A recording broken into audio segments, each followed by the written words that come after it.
2025 Toyota Camry XSE 2-level LED projector style headlights. The upholstery is different compared to the SE. I don't know why, but for $40,000, this car should be equipped with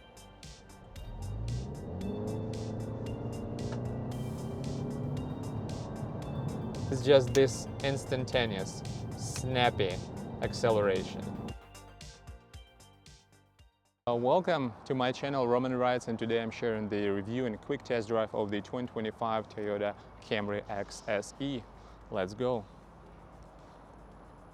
Alright, on my channel recently a few weeks ago, I posted a video comparison between Toyota Camry 2025 and Toyota Crown 2025, and I compared them in terms of the ride quality, in terms of quiet, how quiet that vehicle was during the test drive, and in terms of seating comfort, so especially the seats. So I said that the Crown actually took a cake because of the comfort of the seats, but there was the financial hit of like $10,000 difference between that two trim levels. So I did not compare the XSE or XLE with a few packages to make up the difference in the price. So today I'm sharing this 2025 XSE. Again, it doesn't have that packages, even though it has the two-tone body color, body paint job. So you see the black roof as well as the pearl white body main color. You see black wheels. It's metal polished wheels, 19-inch wheels, alloys, and 235 by 40, 19-inch wheel alloy wheels. You have full LED headlights, and it's a projector style headlight, so it's not like the base version of Toyota Camry. Actually, this one looks better, they work better, and they light the road, I think, better. And they are projector style, so they're not reflector style, even though I should say that there are no reflector style headlights available for any of the Toyota trim levels. So they're all projector style, but they depend on the trim level. So on the base trim level, you will get a single LED light in lenses. Here you have, the two-story, two-level LED projector style headlights. So back to the car itself. So I compared that, and I said that it really makes sense to buy the Toyota Camry 2025 because of the refinement of the engine. This is the 5th generation. So I'm still sticking to that conclusion, to be honest. But I just wanted to share this specific trim level and what you get. First of all, compared to the LE, this one has the full LED taillights, the full LED headlights with two-level lights, as I have just shown you. You have the small lip spoiler on the trunk lid. You have everything spelled out and blacked out. As you can see, HEV is blacked out, Camry is blacked out, XSE is blacked out. The XSE trim level means you have this explicit rear bumper diffuser. You have a dual tip exhaust here, even though this is a hybrid vehicle, something that some manufacturers do not offer at all. So what else you have? Two-tone roof, as I mentioned, and you have the panoramic style sunroof. You have a different upholstery. So going into the cabin, you see you have armrests, two cup holders. The upholstery is different compared to the SE. So the SE looked really poor to me. I would much prefer XLE or XSE, especially if it's a ventilated seats option. Unfortunately, it's not available. Even if you go with the base trim LE trim level, you will get the AC vents and you will get charging ports, which is USB Type-C charging ports. So in terms of cargo space and cargo configuration, so you can pull the lever and you can fold the back seats down. So you won't have a flat floor, obviously. You will have a step here, and the opening itself is not that big, but at least it's something compared to nothing. For example, some Toyota Camrys, when they're equipped with optional third zone climate control in different markets, which are not available, unfortunately, for the US, they have rear power seats as well as the third climate zone. So that vehicle is equipped with that equipment. Obviously, they don't have folding seats. So for the US market, obviously, every Toyota Camry has folding seats. So my height is 6.2. I'm 6.2, 6.3 tall. I have adjusted the front seat for myself. And if you are wondering how much space you have in terms of legroom, knee room, and shoulder room and headroom, unfortunately, in terms of the headroom, I'm really touching. I'm not barely touching, I'm really touching the ceiling with my head, and that's unfortunate. So if you like 6.2, 6.5, or you're taller, and for example you have a chauffeur who will be chauffeuring you around, then I think it makes sense to buy like a regular alley or a car with no sunroof, because in terms of the sunroof, this is where you get this headroom hit compared to the base alley trim level. So you have map pockets for the front seats. For the both of front seats, you don't have sunshades here. And also I wanted to mention that you see this waves of leatherette seats. This is something that comes standard from factory. Yeah, sometimes it's unfortunate to see these minor details. So in terms of keyless entry, you have keyless entry for the front doors only. So getting into the car, you do not have power folding mirrors. You have power operated front seats. And let me check.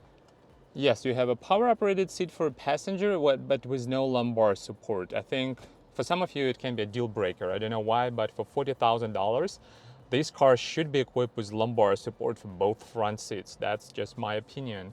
So digital gauge cluster. I really like the layout of this cluster. You can see energy monitor. So yeah, you can customize it slightly. I wouldn't say the same as German competitors, for example, but there are no German competitors in this class except for the 3 Series BMW. So no heads-up display. When I talked about packages, this car does not feature a 360 bird eye view camera. 360 camera is not available on this specific car because it's a package, it's additional cost. Then you don't have ventilated seats, you don't have heads-up display, and you don't have a two-tone seating upholstery. What you have dual zone climate control, you have heated seats, you have 2 USB Type-C charging ports as well as USB Type-A. You have a wireless charging pad available here. You have 2 cup holders, or button holders I should say. You have 3 drive modes: Eco, Normal, Sport. You have Auto Hold and EV mode. EV mode usually works automatically, which means you cannot manually control when the electric motor will kick in. The system will do it yourself. The system will do it itself. So you cannot control that. It's not like a full-blown EV car or full, like, let's say, plug-in hybrid where you can drive like 20, 30 miles EV mode only. So the car will decide itself when it can drive in EV mode only. Otherwise, it will do it in parallel. So there are 3 modes. It's just gas only, for example. Actually, there are 2 modes. It's parallel gas and electric, or it can be electric only. So the power will be coming from the battery. For example, right now, this energy monitor shows that the power is coming from the engine. So the engine is currently charging the battery. You see, out of like 8 slots here, we have 3. So basically, if you drive 20, 30 miles per hour, the car can kick in its EV mode only. And then when you drive faster, then the ICE, the internal combustion engine, will kick in. And the beauty of this car is that it is 5th generation, and you will be just astonished like how peppy and how responsive this vehicle is in terms of engine, in terms of acceleration, and in terms of smoothness, because there's no conventional automatic transmission. Even though you have like a physical real shifter, still it's just a planetary gear set. So there are no actual belts or pulleys. Even though Toyota calls it ECVT, it has nothing to do with CVT. So the seating is really nice. My height is 6.2. I find the seats really comfortable.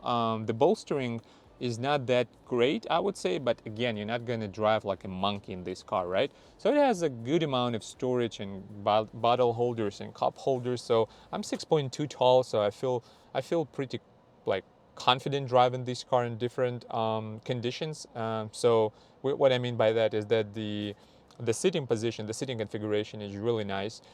So the visibility is really great as well. So you can go down, you can go up depending on how tall you are, and so you have a good commanding style, commanding position of the road. You have automatic switch between high beam and low beam, and you have 12.3 or around 12.5 screen for the multimedia system. So multimedia system is Toyota Connected Services 2.5 or 3.0. Do we have a built-in navigation? We should have a built-in navigation XSE. You have Android, Apple CarPlay, Android Auto, Wi-Fi hotspot, and it's a basic system. I'm not a big fan of that, but it works. It works fast. It works with no issues, no bugs. And then you can connect it with your mobile phone, so and use it from the application.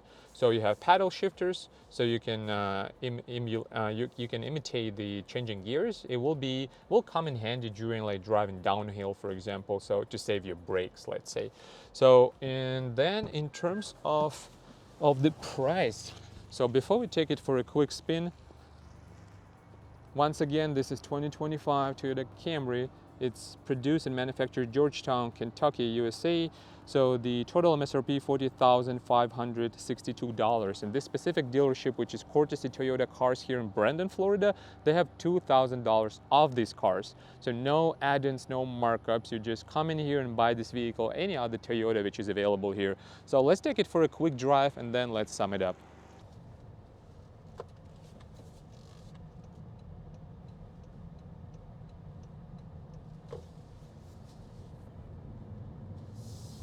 So it is XSE with no additional packages, which means we have a sunroof, a panoramic style sunroof, but we don't have ventilated seats, we don't have 360 camera, we don't have heads-up display, and we don't have a two-tone red interior. Even though we don't have that options, and I truly believe that the new Camry is extremely good even in its base configuration, which is LE with 16-inch alloy wheels. So let's do like a slight acceleration from a stop.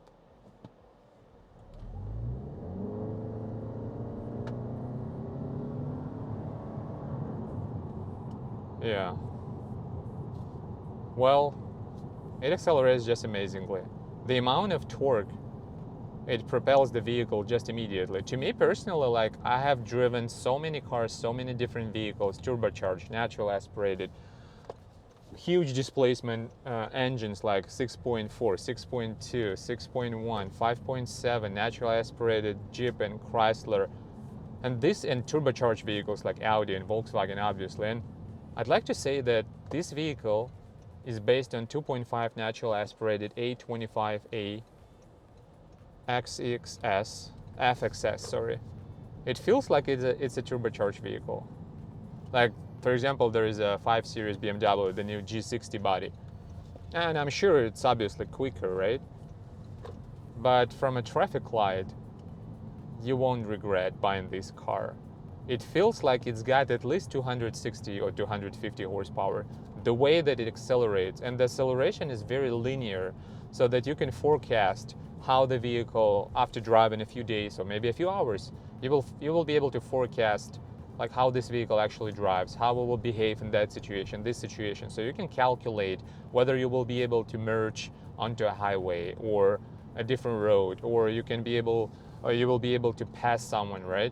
So the way it delivers power is very linear, it's instantaneous, and it's very predictable. So, and this is combined with extremely softly sprung suspension, and softly sprung, but at the same time, it is not a boat. So the 70 generation, the XV70, the previous generation Toyota Camry, I could say it was definitely on the more like boaty side compared to different other brands, and compared to its class of vehicles.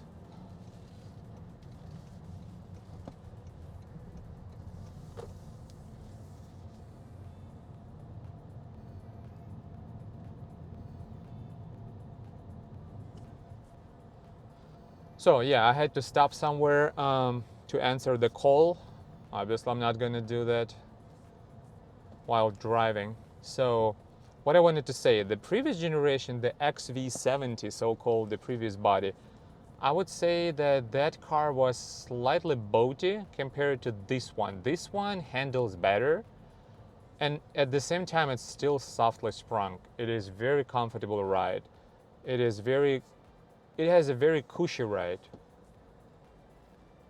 and still it handles well. I don't know how, but Toyota actually managed to improve this vehicle drastically. Oh my God. I mean, It's so versatile. It is extremely fuel efficient. It is softly sprung. It's phenomenally quiet. The acceleration is just mind-boggling if you just think for a second that this is not a turbocharged vehicle. It's just 2.5 natural aspirated with 2 electric motors. If you have all-wheel drive, it will have 3 electric motors, right? So, and that's about it. That's the beauty of this car.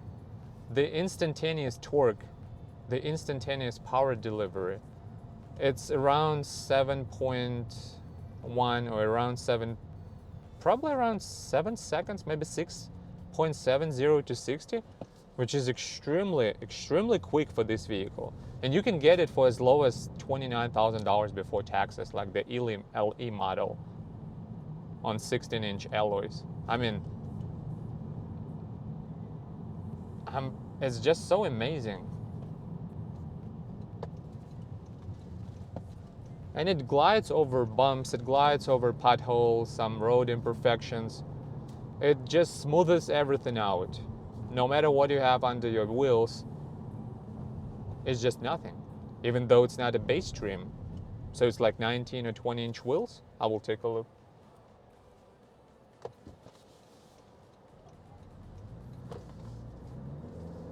And if you remember, I had a video on my channel about comparing Toyota Crown and Toyota Camry, this 80th generation XV80, and I said that even though the Crown was quieter inside compared to the base, no, it was not base, it was SE actually.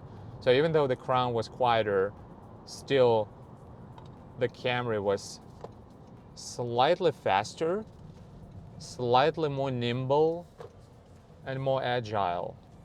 But what I cannot deny is that the Crown had softer and more comfortable seats.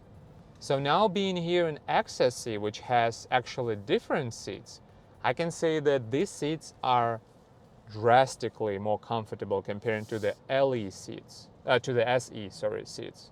I'm not even talking about let alone LE seats. So what I'm trying to say is that these seats are really comfortable. They are more comfortable than the ones you can find in SE or LE. But still, Toyota Crown has softer and more comfortable seats. But what Toyota Crown doesn't have is just this instantaneous, snappy acceleration. You just press the gas pedal and it just moves. Like no hesitation, nothing. The way Toyota actually managed to dial this engine, you know, the 5th generation hybrid, is just stunning.